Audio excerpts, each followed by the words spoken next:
Hello बच्चों, कैसे हाल चाल है बेटा। पढ़ाई वढ़ाई सब बढ़िया, एकदम मस्त चल रही। तो बच्चों, आज से हम लोग एक नई यात्रा शुरू करने जा रहे हैं।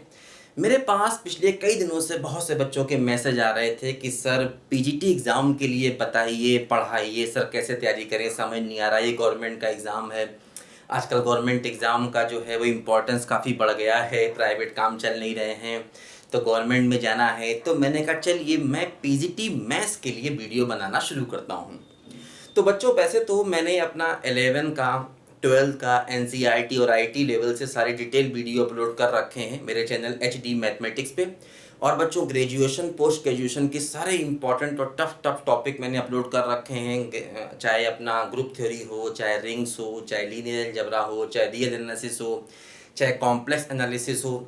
लेकिन फिर भी बच्चों को इतना पढ़ नहीं सकते, तो उनको एक शॉर्ट में सारी चीज़ें एक साथ चाहिए। तो मैंने बच्चों डिसाइड किया है, आज ये मेरा फर्स्ट लेक्चर है, मैंने डिसाइड किया है कि मैं 100 डेज़ में आपको पीजीटी का पूरा मैथ्स का सिलेबस पढ़ाऊंगा। देखो बच्चों, यहाँ पर 100 डेज से मतलब ये है कि 100 आवर्स, 100 मतलब 100 घंटे से ऊपर मेरी क्लासेस नहीं जाएंगी। हाँ, नंबर ऑफ लेक्चर कम ज़्यादा हो सकते हैं। हो सकता मैं किसी क्लास में 1.5 घंटे का वीडियो बना लूँ, हो सकता मैं किसी क्लास में आधे घंटे का वीडियो बना लूँ, लेकिन टोटल आवर्स जो है मेरे 100 घंटे ही होंगे। नंबर ऑफ लेक्चर से आप उससे काउंट मत करिए, वो कम ज़्यादा हो सकते हैं। 100 घंटे से ऊपर मेरी टोटल क्लासेस नहीं जाएंगी।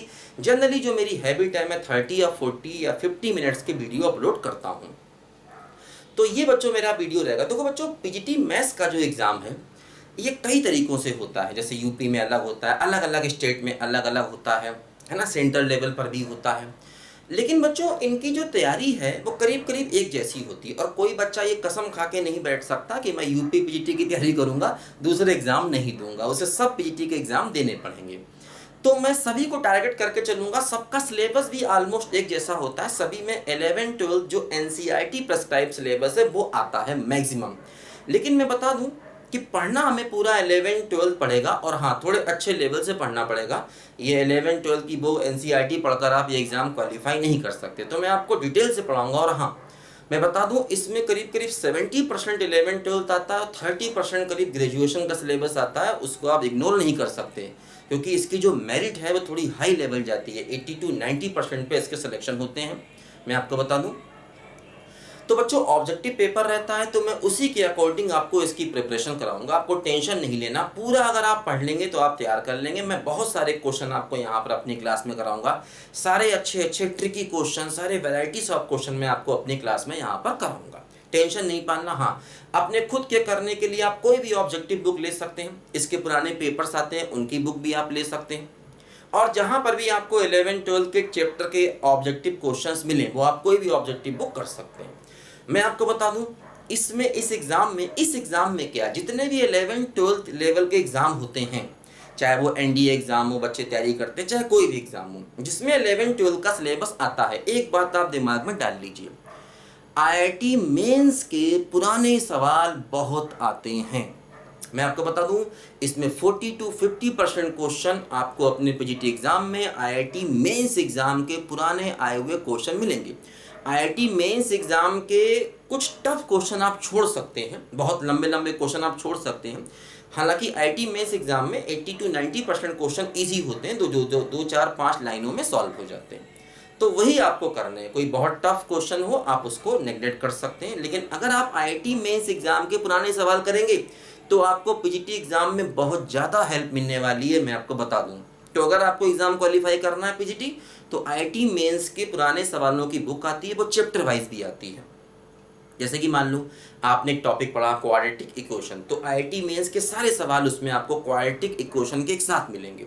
चैप्टर वाइज लेना है, पेपर वाइज नहीं लेना। आईआईटी मेंस की किताबें बहुत सी मार्केट में आती हैं, पेपर वाइज नहीं लेना। पेपर वाइज में तो फिर उस साल का पेपर पूरा मिलेगा, उसमें आपको क्वेश्चन सेलेक्ट करने पड़ेंगे, जो पॉसिबल नहीं होता। आपको चैप्टर वाइज लेना। एक किताब आती है चैप्टर वाइज, जिसमें आपको उस चैप्टर के सारे क्वेश्चन आईआईटी मेंस के एक साथ मिलेंगे, जो कि पीजीटी एग्जाम के लिए बहुत बहुत बहुत इंपॉर्टेंट है। और मैं तो कहता हूँ आईआईटी मेंस का कोई टफ क्वेश्चन है और लंबा जा रहा है, तो अगर आप उसका आंसर दिमाग में रखेंगे तो आपको जरूर फायदा होगा। वो क्वेश्चन कहीं ना कहीं पीजीटी में जरूर आपको मिल जाएगा। तो बस इस तरीके से आपको तैयारी करनी है। बाकी दुनिया भर की जो किताबें हैं, जो कोर्सेज मार्केट में फैले हुए हैं, किसी काम के नहीं, मैं आपको बता दूं साफ साफ। मैं बता दूं आपको, मैंने बहुत ये एग्ज़ाम जो है वो इस टाइप के बच्चों को क्वालिफाई करते देखा है, उनसे बात की है, मेरे बहुत सारे स्टूडेंट क्वालिफाई किए, उनको मैंने तरीके बताए हैं, तो वो उससे उन्हें बहुत फ़ायदा हुआ है। ठीक है बच्चों, तो चलिए बेटा, सबसे पहले मैं 11-12 की चीज़ों को यहाँ पर पढ़ाता हूँ। ग्रेजुएशन की चीज़ें पढ़ेंगे आप बाद में, सारे पढ़ेंगे। 100 आवर्स, 100 घंटे से ऊपर मेरी क्लास नहीं जाएगी। मैं कोशिश करूँगा इसके 1 या 2 वीडियो डेली अपलोड करूँ, जिससे करीब करीब आपको 1 घंटे का मैटर डेली मिल ही जाए। ठीक है, और हाँ, अभी एग्ज़ाम की डेट कुछ ऐसी कंफर्म नहीं है कि कब एग्ज़ाम होगा, शायद जुलाई अगस्त में या सितंबर में हो जाएगा, लेकिन उससे पहले ही मैं आपको ये कोर्स पूरा करा दूंगा, आप टेंशन नहीं लेना। ठीक है ना। अभी एग्ज़ाम खैर अभी कोई डिसाइड नहीं कब होगा, और वैसे भी एग्ज़ाम तो आगे होते रहते हैं, क्योंकि आपके पास भी कई चांस होते हैं, इस बार नहीं तो अगली बार से कोई ना कोई तो चांस। और इतने सारे एग्ज़ाम ये होते हैं पीजीटी के, है ना, अलग अलग चीज़ों स्टेट्स के होते हैं, सेंटर लेवल पर होते हैं, गवर्नमेंट कॉलेज के होते हैं, तो अलग अलग एग्ज़ाम होते हैं। वो क्या क्या होते हैं, नेट पे लोगों ने बहुत सारे वीडियो डाले हुए हैं, उनसे आप देख लेना। ठीक है, ये पेपर ऑब्जेक्टिव है, जैसे कि मैं यूपी पीजीटी का बताऊं तो यहाँ पर 125 क्वेश्चन आते हैं। बाकी स्टेट्स का आप देख लेना, क्योंकि हर स्टेट का मुझे याद नहीं है। ठीक है, तो चलिए बेटा, हम लोग स्टार्टिंग करते हैं। आज मेरा पहला लेक्चर है, तो अच्छे से स्टार्टिंग करते हैं, और हम लोग स्टार्टिंग करते हैं क्वाड्रेटिक इक्वेशन से। देखो बच्चों, क्वाड्रेटिक इक्वेशन जो है ये बहुत इंपॉर्टेंट है। मैं बता दूं आपको कि एलजेब्रा और calculus, trigonometry, coordinate, vector, 3D, ये सब बहुत इंपॉर्टेंट है। ये सब हमको पढ़ने हैं, पूरे पूरे पढ़ने, इसमें कुछ भी छोड़ना नहीं है। क्योंकि कई बार इस एग्जाम में वो क्वेश्चन भी आ जाते हैं टॉपिक नहीं मेंशन, जैसे कि एक्सपोनेंशियल सीरीज है, लॉग सीरीज है, अभी हट गई है एनसीईआरटी से, लेकिन इसके सवाल भी यहाँ आ जाते हैं। ग्रेजुएशन में मॉडल अलजेब्रा आता है, इसमें लीनियर अलजेब्रा आता है, हालांकि इसके मेरे डिटेल वीडियो पूरे पड़े हुए, सबकी अलग अलग प्लेलिस्ट है। 11-12 के ही मेरे डिटेल वीडियो पड़े हुए, सबकी अलग अलग प्लेलिस्ट है, लेकिन मैं यहाँ पर आपको काम की बातें बताऊँगा, बहुत इंपॉर्टेंट चीज़ें बताऊँगा। ठीक है, और थोड़ा बहुत ग्रेजुएशन लेवल पर अपना 3D आता है ना, अपना वही स्फीयर है, कौन है, थोड़ा बहुत है अपना, थोड़ा सा स्टैटिक्स एंड डायनामिक्स भी आता है। ठीक है, रियल एनालिसिस भी थोड़ी बहुत आती है, तो मैं सारा आपको पढ़ाऊँगा, टेंशन नहीं पाना। तो जो हम लोग स्टार्टिंग करते हैं क्वाड्रेटिक इक्वेशन से। ठीक है, राइटिंग पे मेरे नहीं जाना है आपको, मैं बहुत आपको समझा कर पढ़ाऊंगा, टेंशन नहीं पालना। ठीक है, आप पढ़ोगे तो समझ में आएगा कि हाँ सर कमाल हो गया, मजा आ गया। देखो बच्चों, जैसे इक्वेशन तो हम समझते हैं क्या होता है। जैसे आपने कोई भी इक्वेशन लिया, जैसे कि मान लो आपने इक्वेशन लिया x+1 = 2, एक इक्वेशन है, इसमें इक्वल है तो इक्वेशन है। इक्वेशन में वेरिएबल्स होते हैं और इक्वल का साइन होता है। ठीक है ना। अब जब आप इक्वेशन होती है तो वहां पर जो भी वेरिएबल है उसकी वैल्यू आप निकालते हो। जैसे यहाँ पर x वेरिएबल है तो आप x की वैल्यू निकाल लोगे, x की वैल्यू क्या आएगी 1, हर बच्चा जानता है x की वैल्यू 1 आएगी। तो ये जो x की वैल्यू है ये इस इक्वेशन के रूट होते हैं, इसको हम रूट कहते हैं, है ना, रूट्स। ठीक है, आप लोग इतना हिंदी समझते हो, इतना तो इंग्लिश समझते हैं ना, रूट हिंदी में कहें तो उसको मूल कहते हैं। हालांकि अब आप जो बच्चे एमएससी करते हैं वो इतना इंग्लिश समझने लगते हैं, प्योर हिंदी मीडियम में कई बार और समझना मुश्किल होता है। हालांकि पेपर हिंदी और इंग्लिश दोनों में आता है, यूपी पीजीटी की मैं बात करूं तो। ठीक है, तो वैसे तो सारे पेपर जो हैं वो आप, इतनी इंग्लिश तो बच्चों को आनी ही चाहिए, इतना ज़्यादा हिंदी मैन बनना ठीक नहीं है कि आप टर्म के नाम भी इंग्लिश में ना जाने, कि इसको आप द्विघात समीकरण बोले। आता मुझे भी सब हिंदी है, मैं भी यूपी बोर्ड से पढ़ा हुआ बंदा हूँ बेटा, टेंशन नहीं पालना, लेकिन कोशिश करो इतनी इंग्लिश सीखो। तो खैर चलो, ये क्या होता है, रूट। अच्छा, अब देखो क्या होता है, जैसे ये जो इक्वेशन है यहाँ पर हमने इसका रूट लिखा। अच्छा, एक रूट आ गया। मान लीजिए अगर मैं इक्वेशन लेता x+1 = x+3, तो अब क्या होता, अब तो x और x कट जाता, 1 = 3 आ जाता, तो x क्या मिला, कुछ भी नहीं। अच्छा, मान लो अगर मैं लेता x+1 = x+1, तो क्या होता, सब कुछ कट जाता, 0 = 0 आ जाता, तो क्या मिला। देखो ध्यान दो, यहां पर आपको x की केवल एक वैल्यू मिली, यहां पर आपको x की कोई भी वैल्यू नहीं मिली, नो वैल्यू ऑफ x, मतलब x बिलोंग्स टू 5, इसको बोलते हैं x बिलोंग्स टू 5। 5 का मतलब होता है एम्प्टी सेट, x की कोई वैल्यू नहीं मिली, खाली। क्योंकि अगर आप x को कुछ भी रखो तो ये इक्वेशन सेटिस्फाई कभी होगी ही नहीं। x को 0 रखो, 1 रखो, 2 रखो, कुछ भी रखोगे, ये इक्वेशन कभी भी सेटिस्फाई नहीं होगी। ठीक है ना। अच्छा यहाँ पर ये केवल x को 1 रखने पर ही सेटिस्फाई होगी, है ना। अच्छा ये देखो x प्लस 1 बराबर x प्लस 1, तो यहाँ से हमें x की वैल्यू क्या मिली। देखो इंटरेस्टिंग बात ये है कि अगर आप x को 1 रखोगे तब भी इक्वेशन सेटिस्फाई, x को 2 रखोगे तब भी इक्वेशन सेटिस्फाई, 3 रखोगे तब भी सेटिस्फाई, -1 रखोगे तब भी सेटिस्फाई। तो इस इक्वेशन के हो गए बेटा इनफाइनाइट आंसर। इस इक्वेशन का क्या है बोलो, यूनिक सॉल्यूशन, सिंगल आंसर। इस इक्वेशन का क्या है बोलो, नो सॉल्यूशन, नो सॉल्यूशन। और इस इक्वेशन के क्या हो गए बच्चों, इनफाइनाइट सॉल्यूशन। तो ये बातें जरा ध्यान में रखो कि इक्वेशन का सॉल्यूशन वही होगा जो बेसिकली इक्वेशन को सेटिस्फाई करेगा। इक्वेशन का सॉल्यूशन वही होगा जो इक्वेशन को सेटिस्फाई करेगा। जो सेटिस्फाई नहीं करेगा वो उसका सॉल्यूशन नहीं होगा, चाहे दुनिया की कोई भी इक्वेशन क्यों ना हो। ये बात दिमाग में बैठा लो हमेशा, ठीक है। तो मतलब हमेशा इक्वेशन को देखना पड़ेगा, परखना पड़ेगा, जांचना पड़ेगा आखिर इक्वेशन क्या है, कैसी है, उसका क्या बिहेवियर है, क्या कोई नाटक तो उसमें नहीं फंसा हुआ जैसे यहाँ पर चल रहा था, ठीक है ना। चलिए लिखे जल्दी से इसको। तो बच्चों ये मेरा पहला लेक्चर है, अच्छे से पढ़ेंगे, 100 आवर से ऊपर नहीं जाएंगे, 100 घंटे में आपकी पूरी तैयारी कंप्लीट होगी। टेंशन नहीं पालना, सब कुछ आपको आएगा। क्वेश्चन मैंने बताया कहाँ से करना, आपको सब मैंने समझा दिया। बाकी अगर क्वालिफाई करना हो तो मेरी बात सुनिएगा, और फिर बाकी तो आप समझदार हैं। क्योंकि इधर उधर बहुत सारे लोग क्या क्या किताबें मैटर बेचते रहते हैं, सब ये ले लीजिए वो ले लीजिए। हाँ पुराने पेपर्स आप देख लीजिएगा, आप पुराने पीईटी के पेपर देखिएगा और पुराने आईआईटी के क्वेश्चन देखिएगा, तो आप खुद समझ जाएंगे कि आईआईटी के मेंस के क्वेश्चन इस पीजीटी एग्जाम में बहुत आते हैं। बल्कि जितने भी छोटे मोटे एग्जाम होते हैं ना 12th लेवल के, उसमें आईआईटी मेंस के सवाल बहुत पूछे जाते हैं, बहुत ज्यादा। ठीक है, आप एग्जाम पेपर उठाइएगा पीजीटी का और आईआईटी के पुराने सवाल उठाइएगा, आप समझ जाएंगे क्या हो रहा है। देखो कर ध्यान दो, मान लो मैंने क्वेश्चन लिया x square minus 1 upon x plus 1 बराबर 0, और मैंने कहा बताइए x क्या है, इसका रूट क्या है, इसका रूट क्या है। तो आप क्या करोगे, क्रॉस मल्टीप्लाई कर दोगे, x स्क्वायर माइनस 1 बराबर 0, फिर क्या करोगे x माइनस 1 और x प्लस 1 बराबर 0। तो अब क्या हुआ, x की दो वैल्यू मिलेंगी। देखो ध्यान दो, जब भी कभी आप लिखते हो x इंटू वाई बराबर 0, तो यहां पर क्या होता है x इक्वल टू 0 और y इक्वल टू 0, और नॉट एंड, और नॉट एंड, ध्यान रखना एंड नहीं केवल और का मतलब, और का मतलब ये 0 हो सकता है या ये 0 हो सकता है या दोनों भी 0 एक साथ हो सकते हैं, ध्यान रखना। यहां पर और का मतलब ये नहीं कि केवल ये या केवल ये। देखो जैसे आप x माइनस 1 को 0 करेंगे और x प्लस 1 को 0 करेंगे, तो x की वैल्यू क्या हो गई 1 और x की वैल्यू क्या हो गई -1। अब और का मतलब इन दोनों का यूनियन लेना। आप याद करो, जैसे एक सेट मान लीजिए AB है और एक सेट मान लीजिए BC है, तो अगर आप इन दोनों का यूनियन लेते हैं तो क्या होता है, यूनियन का मतलब सारे एलिमेंट एक साथ आते हैं, तो ABC, और इंटरसेक्शन में क्या होता है, जो कॉमन होता है वही आता है, केवल B आएगा। तो यहां पर आपको दोनों आंसर का यूनियन लेना है, ना कि इंटरसेक्शन।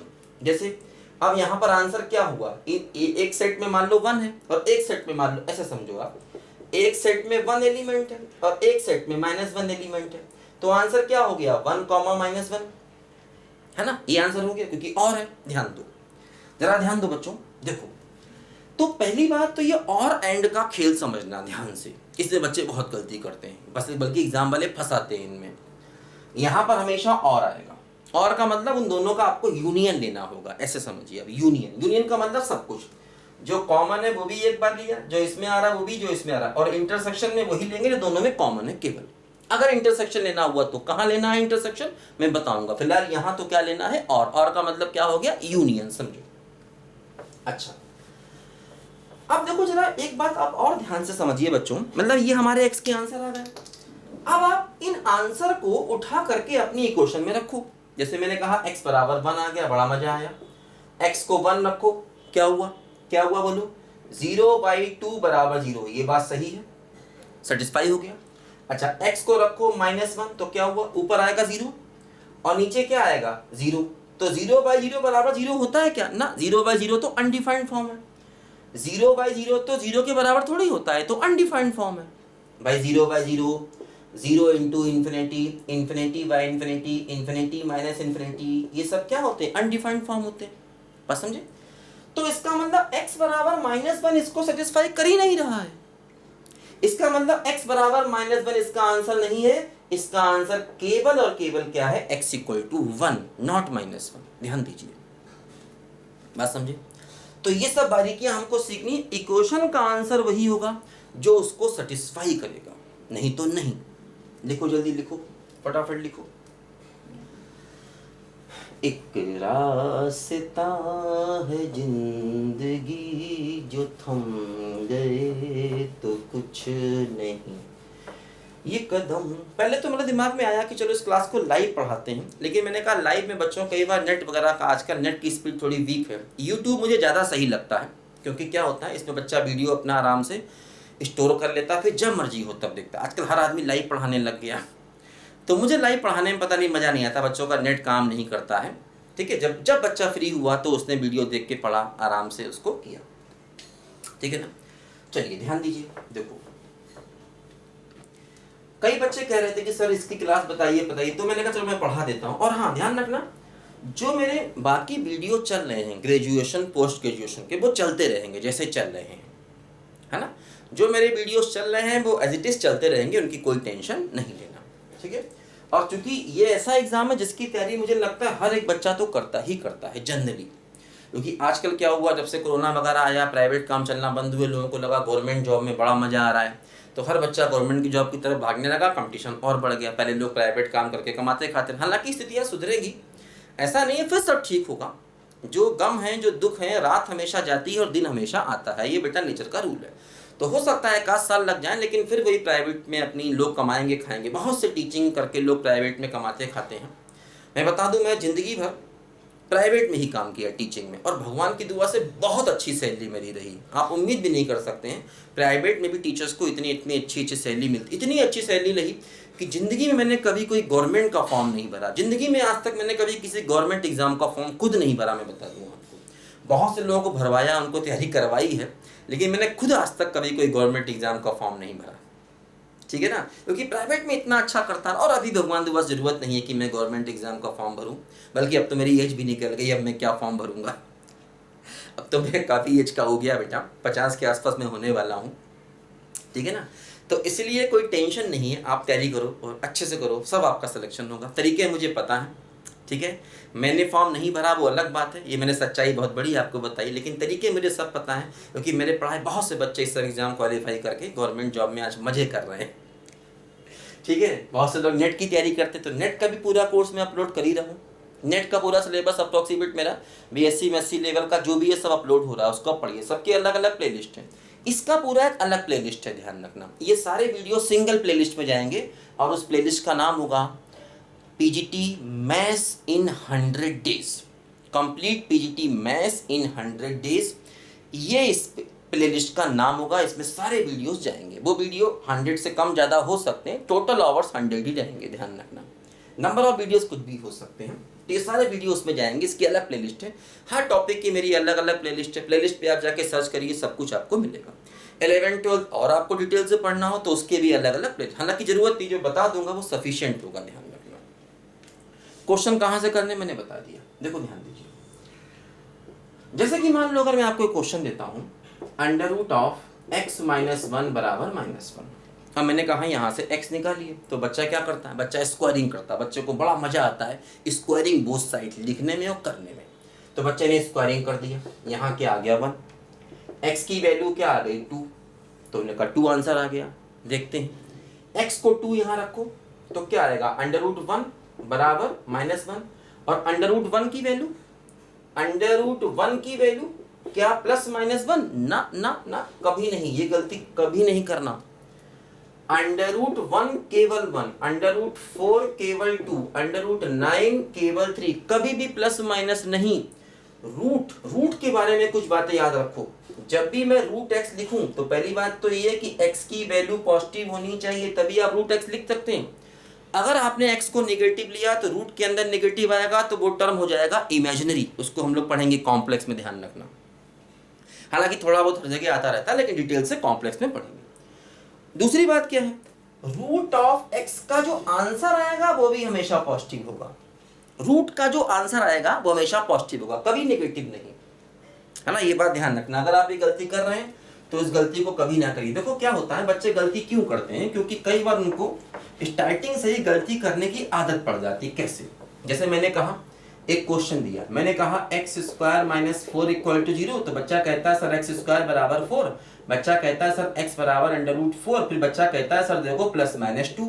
बस यही गलती करता है बच्चा, क्योंकि रूट 4 को प्लस माइनस 2 लिखना गलत है। हालांकि इसका आंसर प्लस माइनस 2 है, लेकिन उसके पीछे ये लॉजिक नहीं है जो बच्चा लगा रहा है कि रूट 4 बराबर प्लस ना।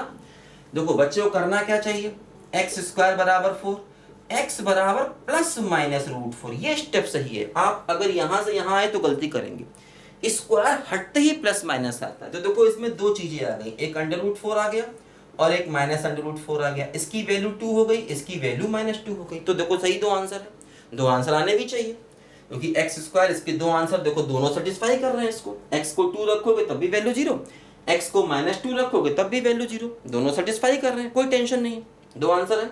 लेकिन दो आंसर के पीछे ये लॉजिक गलत है, ये लॉजिक सही है। हाँ, इसको आप ऐसे भी कर सकते हैं, इसके फैक्टर करिए x माइनस 2 और x प्लस 2। मैंने बताया अभी आपको कि x की वैल्यू एक मिलेगी 2, एक मिलेगी माइनस 2, तो आंसर हो जाएंगे, कोई दिक्कत नहीं। तो इसीलिए अंडर रूट की वैल्यू हमेशा पॉजिटिव होगी, ये बात ध्यान रखना। तो अंडर रूट 1 क्या आएगा, 1 बराबर माइनस 1, गलत है, सेटिस्फाई नहीं कर रहा।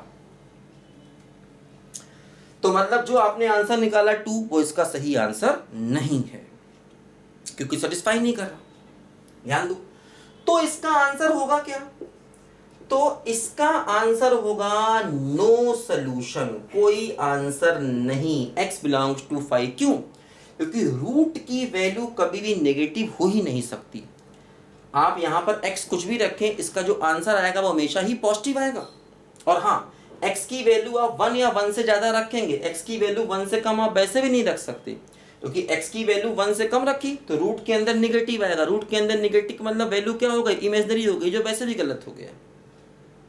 बस समझे? तो ये सब बारीकियां बेटा मैं आपको सिखा रहा हूँ, सिखाता रहूंगा, टेंशन नहीं पालना। क्वाड्रेटिक तो अभी शुरू ही नहीं किया मैंने, पहले तो मैं आपको इक्वेशन की बारीकियां सिखा रहा हूँ, क्योंकि ये इक्वेशन की बारीकियां इतनी बेसिक चीजें हैं, पूरे मैथ्स में हमारे काम आएंगी, हर जगह काम आएंगी। टेंशन नहीं पालना, सब होगा, अच्छे से होगा, समझ के होगा, ठीक है। और आप लोग बहुत से ऐसे होंगे जो कहीं ना कहीं टीचिंग में इन्वॉल्व रहे होंगे पहले भी, तो बहुत सी बातें आपको आती भी हैं, ठीक है, और बहुत सी बातें आपकी यहाँ रिवाइज हो जाएंगी, आप सीख जाएंगे, कोई टेंशन नहीं पालना। एक रास्ता है जिंदगी जो थम गए तो कुछ नहीं, ये कदम किसी मुकाम पे जो जम गए तो कुछ नहीं, एक रास्ता। देखो ध्यान दो बच्चों, मान लो ये क्वेश्चन है, under root of 1 minus x into under root of x minus 2 बराबर 0। मान लो मुझसे कहा गया कि भाई इससे x की वैल्यू बताइए क्या होगी। तो हमने कहा ठीक है, दो चीजों का मल्टीप्लाई 0 है, तो हमने कहा चलो पहले इसको 0 कर दिया जाए, ठीक है, और करके इसको 0 कर दिया जाए। इससे क्या होगा बोलो, इससे ये वैल्यू 0 कब होगी, जब यहां से x बराबर 1 होगा तभी 0 होगी, और कभी 0 नहीं होगी। और यहां से क्या होगा, x बराबर 2 होगा, तो दो आंसर मिले। ध्यान दो, हमेशा रख के देखो, हमेशा रख के देखो, चेक करें x बराबर 1 क्या सेटिस्फाई कर रहा है, देखें क्या होता है। ये क्या हुआ, रूट ऑफ 0, और ये क्या हुआ -1, है ना। x को 1 रखोगे तो रूट ऑफ 0, तो क्या हुआ, वैल्यू 0 आ गई, क्योंकि रूट 0 0 इंटू -1 इक्वल टू 0, तो 0 equal to 0, very good, satisfy कर गया। अच्छा, अब मैं x बराबर 2 लेता हूं, x बराबर 2 को मैं रख के देखता हूं क्या होता है। देखो अंडर रूट ऑफ -1 और इंटू 0, x की वैल्यू 2 रखोगे, रूट ऑफ -1, तो आप कहोगे कि सर ऐसा है 0 इंटू अंडर रूट -1 क्या होता है, आयोटा, सब बच्चे जानते हैं, imaginary number iota, under root -1 क्या होता है, आयोटा। तो आप कहोगे सर 0 इंटू आयोटा बराबर 0 ना। ध्यान रखना, देखो एक बात समझो, अब यहाँ पर जो x इक्वल टू 2 है ये हमारा आंसर नहीं है। देखो क्यों? क्योंकि इसने इस इक्वेशन को इमेजिनरी बना दिया। वो अलग बात है कि आयोटा इंटू जीरो होगा, ये बात सही है, आयोटा इंटू जीरो होगा, ये बात सही है, लेकिन x इक्वल टू 2 को इसका आंसर नहीं माना जाएगा। क्यों? क्योंकि देखो इसमें इस पूरे इक्वेशन में आप x की जो भी वैल्यू रखेंगे वो हमेशा 1 या 1 से कम रखेंगे, क्योंकि तभी रूट के अंदर पॉजिटिव आएगा या रूट के अंदर 0 आएगा। अगर आपने x की वैल्यू को 1 से बढ़ा रखा तो रूट के अंदर इमेजनरी आएगा और उसको हमेशा इसका आंसर नहीं माना जाएगा। हो सकता तुम ये कहो कि सर सेटिस्फाई तो कर रहा है, तो वैल्यू तो 0 आ रही है, हो सकता है वैल्यू 0 आ रही हो, लेकिन फिर भी x इक्वल टू 2 का इसका आंसर नहीं माना जाएगा। हालांकि ये बहुत लोगों में कन्फ्यूजन रहता है, लोग कहते हैं कि x इक्वल टू 2 आंसर होना चाहिए, लेकिन मैं बता दूं एग्जाम वाले जहाँ से ये क्वेश्चन लिए जाएंगे वो IIT मेंस के क्वेश्चन होंगे। और IIT पढ़ा के बेटा मेरी लाइफ पूरी चली गई। मैं पिछले 20-22 साल से IIT की ट्यूशन ही पढ़ा रहा था। उससे पहले मैंने पोस्ट ग्रेजुएशन कॉलेज में ही पढ़ाया है, BSc MSc के बच्चों को ही पढ़ाया है, साथ साथ वो भी पढ़ा रहा हूँ। अभी मेरे वीडियो देखो आ रहे हैं, BSc MSc के बहुत से वीडियो मेरे अपलोड हो रहे हैं, क्योंकि उसका ही मुझे ठीक ठाक एक्सपीरियंस है। और IIT तो पढ़ा ही रहा हूँ, है ना। मैं रेजोनेंस में कोटा में पढ़ाया काफ़ी टाइम मैंने, और भी कई अलग अलग जगहों पर पढ़ाया। तो IIT मेंस वाले इसका आंसर x बराबर 2 नहीं मानते हैं, और वही ये लोग भी करेंगे। PGT वाले भी इसका आंसर नहीं मानेंगे। ध्यान रखना, इसका अकेला जो आंसर है वो क्या है, x बराबर 1 है। इस बात को जरा ध्यान देना, ठीक है। 2 को इसका आंसर नहीं माना जाएगा, समझना ध्यान से, ठीक है। बात समझ लो, लिख लो ध्यान से अच्छे से। इमेजिनरी अगर बना दिया उसने क्वेश्चन को तो उसको उसका आंसर हम कभी भी नहीं मानेंगे। अच्छा क्वेश्चन है काफी, लिखो जरा बच्चों ध्यान से। मेरे नैना, गाने वाने तुम लोग गाते हो कि नहीं गाते हो? अरे गाने वाने सुना करो यार, लाइफ में एंजॉय करते हुए पढ़ो, टेंशन नहीं पालना। एग्जाम की तैयारी भी एंजॉयमेंट से करो, आपको सब हो जाएगा, अच्छे से हो जाएगा। दिमाग को खुला रखो, एंजॉयमेंट करते रहो, गाने वाने सुनते रहो। पुराने गाने तो मैं सुनता रहता हूँ, गाता भी रहता हूँ बीच बीच में, ठीक है।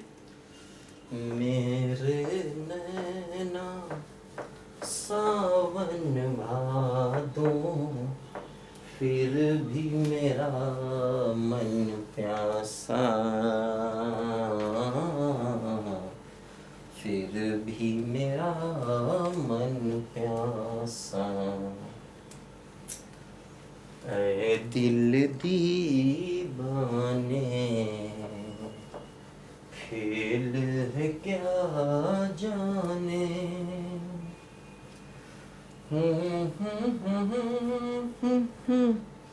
भूल के भी। देखो ध्यान दो, जैसे कि मान लीजिए पॉलिनोमियल समझते हो आप लोग? पॉलिनोमियल क्या होता है? देखो ध्यान दो, पॉलिनोमियल का मतलब x की जो पावर है वो पॉजिटिव इंटीजर होनी चाहिए। x से मतलब जो भी वेरिएबल है वो, जैसे मान लो मैंने x को वेरिएबल लिया, तो जैसे ये पॉलिनोमियल है, देखो x की पावर पॉजिटिव इंटीजर है या x की पावर 0 भी हो सकती है। तो पॉलिनोमियल का मतलब in all terms power of x belongs to positive integer और 0। x की पावर जो है ये पॉजिटिव इंटीजर होगी या 0 होगी, ठीक है। जितने भी x हैं सारे टर्म में, हर एक x ये पॉलिनोमियल है।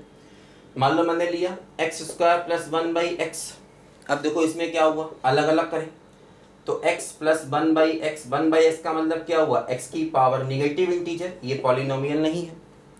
मान लो मैंने लिया x square plus root x की पावर हाफ, x की पावर पॉजिटिव इंटीजर नहीं है, तो ये पॉलिनोमियल नहीं है। भाई हाफ कोई पॉजिटिव इंटीजर थोड़ी है।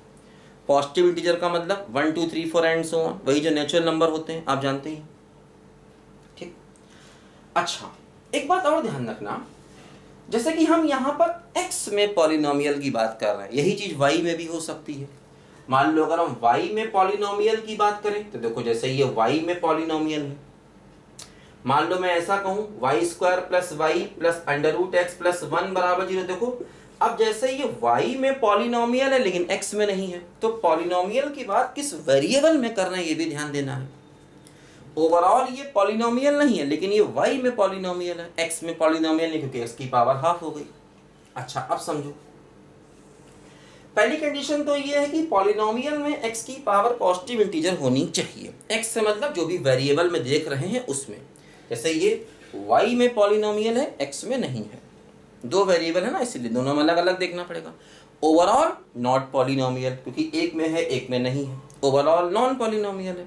ठीक, दूसरी बात ध्यान रखना कि जिस भी वेरिएबल में हम पॉलिनोमियल देख रहे हैं उसके नंबर ऑफ टर्म्स फाइनाइट होने चाहिए। Number of terms must be finite. किसके टर्म्स? जिस वेरिएबल में पॉलिनोमियल देख रहे हैं उस वेरिएबल के टर्म। देखो जैसे मान लो अगर मैं लिखूं e की पावर x, तुम कहोगे सर e की पावर x का ये एक्सपेंशन हमने पढ़ा है, वेरी गुड आपने पढ़ा है, अच्छी बात है। लेकिन देखो यहाँ पर x के टर्म इनफाइनाइट तक जा रहे हैं इसलिए इसको पॉलिनोमियल नहीं कहेंगे, क्योंकि हम अगर इसको x में पॉलिनोमियल देख रहे हैं तो जिस वेरिएबल में पॉलिनोमियल देख रहे हैं उस वेरिएबल के टर्म फाइनाइट होने चाहिए, मतलब उनको हम काउंट कर पाएं। यहाँ पर टर्म इनफाइनाइट तक जा रहे हैं तो e की पावर x को पॉलिनोमियल नहीं मानेंगे। मान लीजिए साइन x है, साइन x का एक्सपेंशन आपने ये पढ़ा होगा, पढ़ा है कि नहीं? इतना तो आप जानते ही होंगे, परेशान मत होइए, अभी पढ़ाएंगे ये सब चीज़ें, लेकिन इतना मालूम होगा ये भी इनफाइनाइट तक जाते हैं तो ये भी पॉलिनोमियल नहीं क्योंकि x के टर्म इनफाइनाइट तक जा रहे हैं, है ना। तो दोनों बातों का ध्यान रखना है, number of terms in x क्या होने चाहिए? फाइनाइट।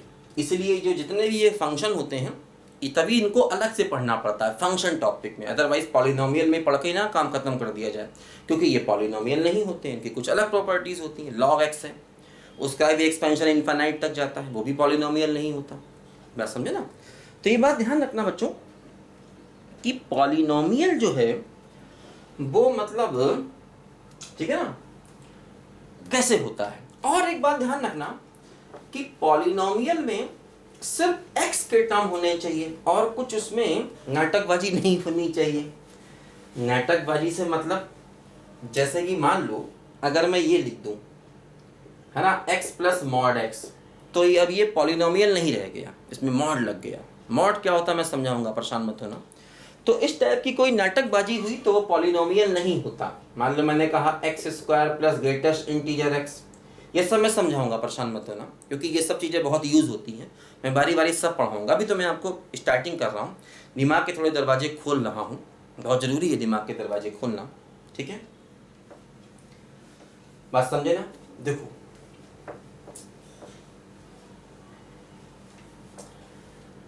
ये हो गया, हाँ। तो इस प्रकार की कोई नाटकबाजी अगर हुई तो वो पॉलिनोमियल नहीं होगा, ध्यान देना, ठीक है। अच्छा अब देखो, जैसे कोई भी पॉलिनोमियल, अच्छा एक बात और समझो, जैसे कि ये पॉलिनोमियल है और ये पॉलिनोमियल 3 डिग्री का है।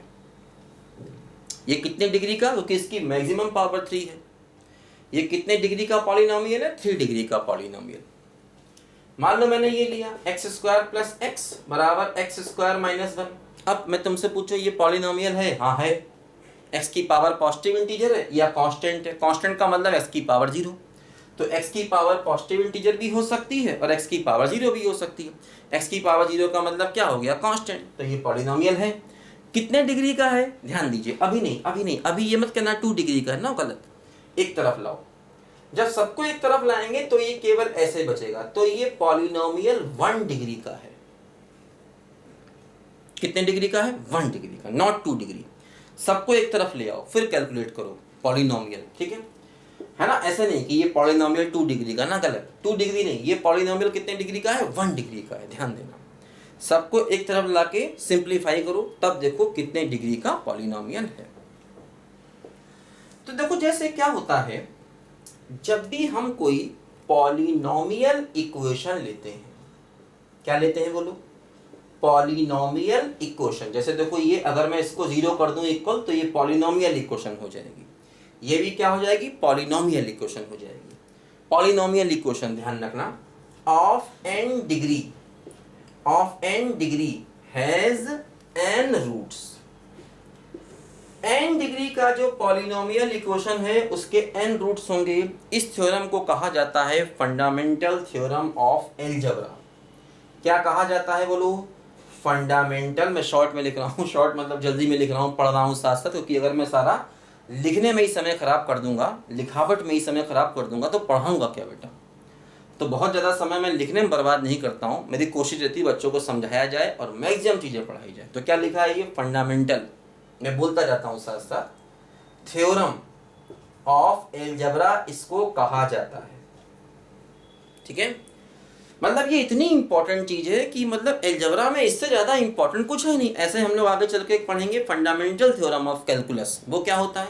वो होता है differentiation and integration are converse process to each other. उसको कहते हैं फंडामेंटल थ्योरम ऑफ कैलकुलस। वो आगे चल के पढ़ेंगे। तो ये फंडामेंटल थ्योरम ऑफ अलजेब्रा है। क्या? Polynomial equation. देखो, खाली इक्वेशन नहीं, लोग गलती करते हैं, खाली इक्वेशन ना, polynomial equation of n degree has n roots. देखो जैसे मान लो अगर ये इक्वेशन है, तो अगर तुम देखोगे, मैं तुमसे कहूं इसमें x की वैल्यू निकालो, तो इससे x की वैल्यू क्या आएगी? इससे x की वैल्यू खाली -1 आएगी। अब तुम कहोगे सर ये तो 2 डिग्री का है, तो 2 डिग्री का है तो एक ही रूट आ गया, 2 डिग्री का है तो 2 रूट होने चाहिए। तो एक्चुअली बात ये है, ये 2 डिग्री का है ही नहीं, ये तो 1 डिग्री का है, और जब 1 डिग्री का है तो 1 रूट आया। क्यों? पहले उसको एक तरफ लाओ, उसे पॉलिनोमियल में कन्वर्ट करो, तब वो पॉलिनोमियल होगा। अभी ये 2 डिग्री का पॉलिनोमियल इक्वेशन नहीं है, एक्स स्क्वायर कट जाएगा तो ये बचेगा। तो ये क्या है? एक्चुअली ये 1 डिग्री का पॉलिनोमियल इक्वेशन है, और 1 डिग्री का पॉलिनोमियल इक्वेशन है तो उसका एक ही रूट होना चाहिए जो हमारे सामने है ना? तो n रूट्स। अब देखो ये जो रूट्स है ना, ये कैसे भी हो सकते हैं, ये रियल भी हो सकते हैं एंड इमेजिनरी भी हो सकते हैं। रूट्स कैसे भी हो सकते हैं, रियल भी और इमेजिनरी भी।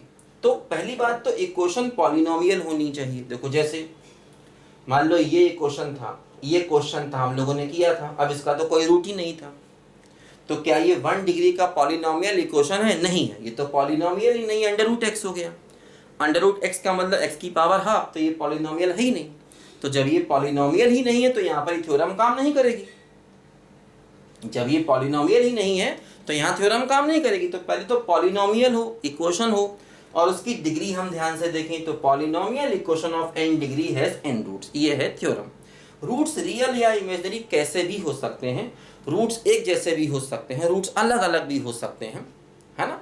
रूट्स रियल भी हो सकते हैं, इमेजिनरी भी हो सकते हैं, रैशनल इरैशनल एक जैसे अलग अलग कैसे भी हो सकते हैं, लेकिन होंगे n रूट्स, ध्यान रखना। देखो जैसे, तो इसका तो कोई रूट ही नहीं था। अब देखो जैसे हम लोगों ने ये क्वेश्चन किया था अभी इस टाइप का, मान लो ये क्वेश्चन किया था, तो मैंने क्या बताया था? देखो ये पॉलिनोमियल नहीं था, अगर पॉलिनोमियल होता तो इसके 2 रूट होते, इसका तो एक ही रूट आया था। कौन सा इसका रूट आया था? इसका रूट आया था x = 1 केवल अकेला, -1 इसका रूट नहीं आया था। बताया था मैंने आपको सेम क्वेश्चन, क्योंकि ये पॉलिनोमियल ही नहीं था। क्योंकि अगर तुम कहोगे सर ये तो 2 डिग्री का पॉलिनोमियल है, तो 2 रूट कहाँ से हैं? है ही नहीं इसके 2 रूट। देखो मान लो जैसे मैंने आपको अभी ये सब क्वेश्चन कराए, तो ध्यान रखना पॉलिनोमियल होना चाहिए, और तब उसके उतने ही रूट्स होंगे जितनी उसकी डिग्री। डिग्री का मतलब उसकी मैक्सिमम पावर। जैसे देखो ये 3 डिग्री का पॉलिनोमियल, मान लो मैंने ये क्वेश्चन लिया, ये क्वेश्चन लिया, अब तुम कहोगे अगर ये 1 डिग्री का पॉलिनोमियल है, अगर कहोगे तो इसका एक रूट होना चाहिए, लेकिन ध्यान दो इसका कोई रूट नहीं है, 1 = 2, इसका नो सोल्यूशन आया। क्यों? क्योंकि ये तो पॉलिनोमियल है ही नहीं। क्योंकि देखो कैसे, जब एक तरफ लाओगे तो क्या हुआ, x - x + 1 - 2, तो क्या हो गया -1। तो ये 1 डिग्री का पॉलिनोमियल थोड़ी है, इसमें तो x का टर्म ही नहीं बचा, ये तो 0 डिग्री का पॉलिनोमियल है। ठीक है, तो ये 1 डिग्री का पॉलिनोमियल थोड़ी है जो तुम इसका कहोगे सर एक कोई रूट नहीं मिला। क्योंकि 1 डिग्री का पॉलिनोमियल है तो 1 रूट मिलना चाहिए, लेकिन नहीं मिला, क्योंकि बेसिकली ये 1 डिग्री का पॉलिनोमियल था ही नहीं, है ना? तो ये चीज यहां पर है। तो ध्यान रखना polynomial equation of n degree has n roots, ये बात हमारी थ्योरम है। पॉलिनोमियल होना चाहिए, इक्वेशन होना चाहिए। पॉलिनोमियल क्या होता है ये मैंने समझाया, उसका डिग्री कैसे देखना ये मैंने समझाया, ठीक है ना? ये बात समझो जरा ध्यान से। तो ये बातें जो हैं ये किताबों में नहीं लिखी होती हैं बेटा, किताबों में आधा अधूरा ज्ञान है, किताबों में आधी चीज़ें लिखी हैं, आधी नहीं लिखते हैं, लेकिन सवाल वो लोग पूरे पूछ देते हैं और बच्चे फंस जाते हैं, रोते हैं, परेशान होते हैं, बिलखते हैं, बहुत रोते हैं, टॉयलेट में जा जा के रोते हैं, बेड पे उल्टा लेट के रोते हैं कि सर क्या करें, सवाल कहाँ से आते हैं। परेशान ना हो, सवाल सब आएंगे, एक एक करके आएंगे, टेंशन नहीं पालना, ठीक है। चलो, तो देखो बच्चों क्या होता है, इक्वेशंस, है ना। तो जो हमारा टॉपिक का नाम है क्या, क्वाड्रेटिक इक्वेशन। देखो वो कहने को क्वाड्रेटिक इक्वेशन है टॉपिक का नाम, उसमें दुनिया भर के इक्वेशन वो लोग पूछ डालते हैं, ठीक है ना। तो आप लोग जानते ही हैं कि क्वाड्रेटिक इक्वेशन देखो ये होता है और इसमें ए जो है वो 0 नहीं होना चाहिए, तभी ये 2 डिग्री का है। देखो ये क्या है एक्चुअली, 2 डिग्री का पॉलिनोमियल। क्या है ये, 2 डिग्री का पॉलिनोमियल है, 2 डिग्री का पॉलिनोमियल इक्वेशन है ये, इसी को हम क्वाड्रेटिक इक्वेशन कहते हैं। और इसमें ए 0 नहीं होना चाहिए, ए बी सी कुछ भी हो सकते हैं लेकिन ए 0 ना हो। हाँ, बी और सी में से कोई 0 हो जाए कोई दिक्कत नहीं। तो इसके हमेशा 2 रूट्स निकलते हैं। इसके कैसे रूट्स निकलते हैं, 2। इसके रूट्स हमेशा 2 ही होंगे, लेकिन कब, जब ये 2 डिग्री का पॉलिनोमियल हो। क्वाड्रेटिक का मतलब क्या होता है, 2 डिग्री का पॉलिनोमियल, ठीक। इसके हमेशा 2 रूट्स निकलते हैं। देखो जैसे इसके रूट्स क्या होते हैं आप जानते ही हैं, -b plus minus √b² minus 4ac/2a, ये इसके 2 रूट्स होते हैं। या इसको आप फैक्टर करके भी निकाल सकते हैं, वो आप जानते हैं, ठीक है ना। फैक्टर करके भी निकाल सकते हैं या ऐसे भी निकाल सकते हैं। ये जो d है ना, d, ये क्या होता है, b² माइनस 4ac, इसको हम लोग डिस्क्रिमिनेंट कहते हैं। क्या कहते हैं बोलो, डिस्क्रिमिनेंट, d। तो देखो आपने पढ़ा होगा कि अगर d पॉजिटिव है तो रूट्स क्या होते हैं, roots are real and different, ये आपने पढ़ा होगा, ठीक। जैसे कि मान लो मैं आपको एक क्वेश्चन देता हूँ, आयोटा x²। देखो ध्यान रखना, इसमें ABC जो है ना वो इमेजनरी भी हो सकते हैं, इसमें ABC इमेजनरी भी हो सकते हैं, हाँ बस A 0 नहीं होगा, ठीक है। Iota x² plus 2 iota 2x plus iota बराबर 0, ठीक है ना। अब मैंने आपसे पूछा इसके रूट्स कैसे हैं, तो तुम d निकालोगे, तो d क्या होगा, b² माइनस 4a और c, a क्या है आयोटा और c क्या है आयोटा। तो क्या हुआ बोलो, 4 और आयोटा स्क्वायर क्या होता है, आयोटा होता है √-1, तो आयोटा स्क्वायर क्या होता है -1, तो ये -1 और ये +4 हो जाएगा तो 8 आ जाएगा।